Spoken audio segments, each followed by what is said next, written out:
I'm Joy Morris, inviting you to listen to True Stories of the Old West, hosted by C.R. King, a production of RK Enterprises.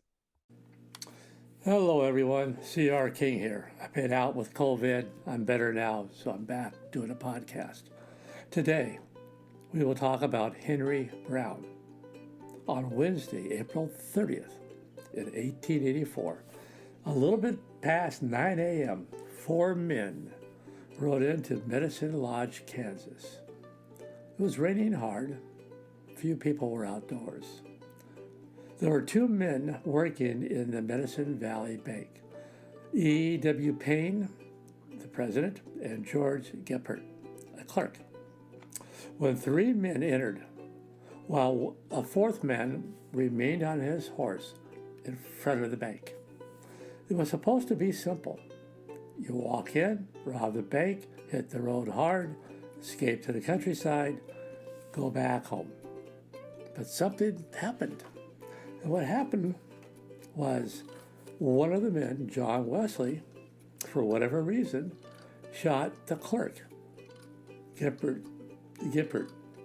But before Gippert died, he managed to lock the safe. So Wesley put a couple of more bullets into him. I think he had a total of 3. Now, it is said that Henry Brown, the leader of the group, shot the president. He says he didn't, but, that's history for you. Yeah, I never quite know, except for witnesses. Now, even though it was raining hard, the citizens heard the gunshots, and they came running. Now, Billy Smith, the man on his horse, pulled out his gun to hold them off, and they shot back. The men inside the bank realized they screwed up, realized they couldn't get the money, and they ran out. It was better to hop on their horses, which they did, and ride the heck out than to die there in that bank. Within minutes, there was a posse hot after them. 2 hours later, after they were chased into a small box canyon, with no way out, and the rain coming down hard, the 4 outlaws threw down their weapons and surrendered. The leader, Henry Brown, was the first to do so. The rest followed him. The 4 men were arrested, taken back to town. Brown asked for a pen and paper so he could write his letter to his wife. The sheriff, C.W. Riggs, complied. He also made sure the men were fed. Around midnight, actually that night around 9 p.m., 3 shots rang out. Pockets of men came out of the buildings and out of the alleyways, and they rushed to jail. They overran the sheriff and his deputies. They grabbed the men, they took them out of their cells, and they took them outside, and when they hit the outside, they tried to run and get away. Shots rang out. One of the men, Ben Reeler, was wounded. Henry Brown was killed. The 3 men who still remained alive were taken to the edge of town to an elm tree, and they were hung. As it turns out, everybody was surprised because Henry Brown and Bill Wheeler turned out to be marshals of Caldwell, Kansas. They were highly respected. So what happened? Let's go back into time on Henry Brown. 1874, at age 17, he left Missouri went to Colorado. He ranched there, ranch hand, then he drifted over to North Texas, to the Panhandle, where he killed a man in a shootout. His next step was to go to Lincoln, New Mexico. That was in 76. Turns out that he joined a Turnsall-McSween faction who were fighting against the Murphy-Dolan faction over control of their cattle and the merchant trade in Lincoln County. It turned into a war. It's called the Lincoln County War. And Mr. Brown became a member of the Turnsall-McSween faction, and he was working with Billy the Kid, who was a member as well. Now, the war between the two, like I said, started. And on February 18th, 1879, Turnstall was assassinated. To avenge his death, Henry Brown became a member of the Regulator, as did Billy the Kid. It was the name they gave themselves. They got a warrant from a local judge to go after and arrest the killers of Mr. Turnstall. Well, things happened, and the war got heated up.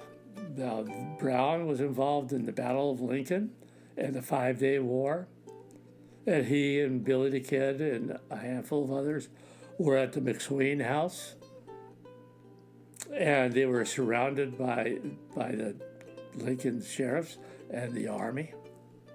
They got out before the house was set on fire, and they went to Turnstall's retail store. It's called the Turnstall store. There they continued with the battle of fighting the other people that wanted them dead and they wanted their business. Well, they got away from there. They hid out for a few months. They rustled a herd of cattle and took it to Texas, which they sold. Brown decided to break away and remain in Texas.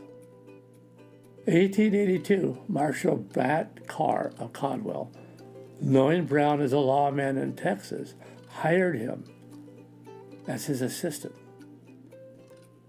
Prior to this, Brown had 2 warrants for murder in Mexico, but he was granted amnesty by the governor.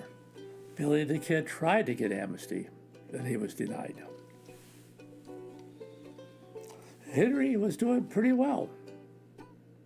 Let's face it, he went from cowpoke to outlaw to sheriff and marshal, and all by the time he was 25 years of age.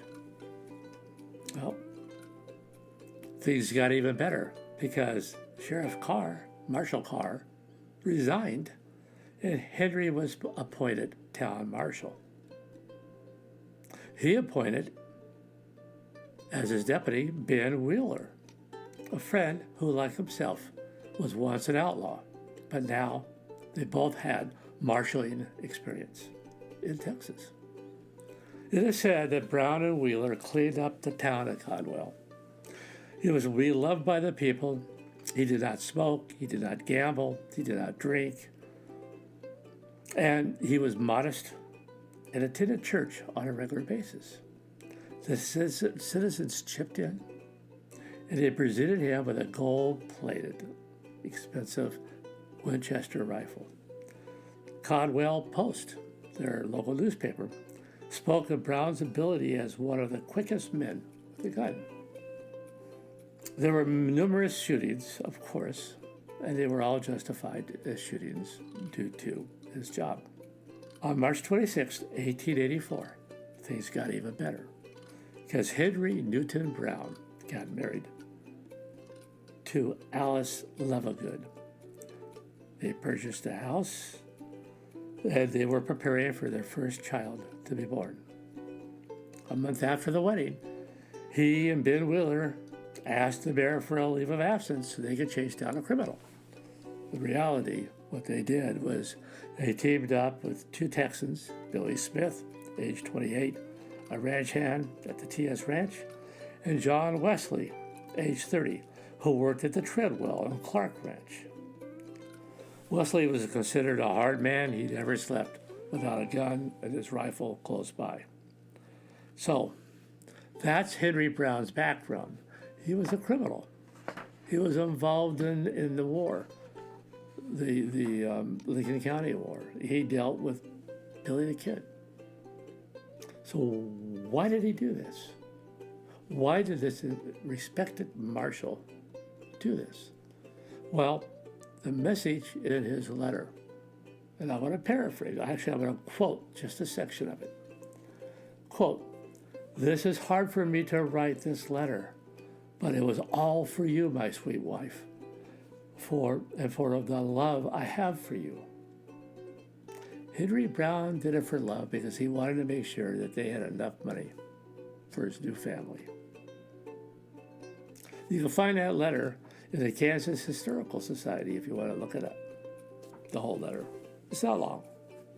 But he ends it by saying, "Now goodbye, my darling wife." He told her that he loved her. Now, Mrs. Brown received the rifle back and a letter from Sheriff Rigg saying that she was lucky, he was lucky, his husband.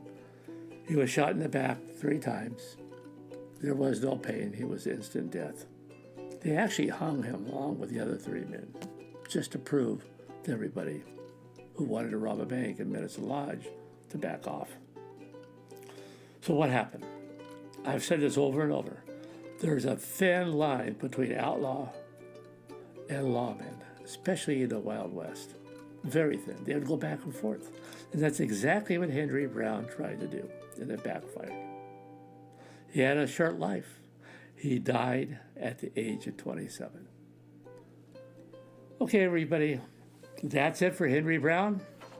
And the Kansas City Historical Society can give you a copy of that letter, or you can read it for yourself. I appreciate you listening in. I will try to be a little more regular now that I'm healthy, or sort of, and there'll be more to come. Take care. Be safe. Stay tuned for next week's tale.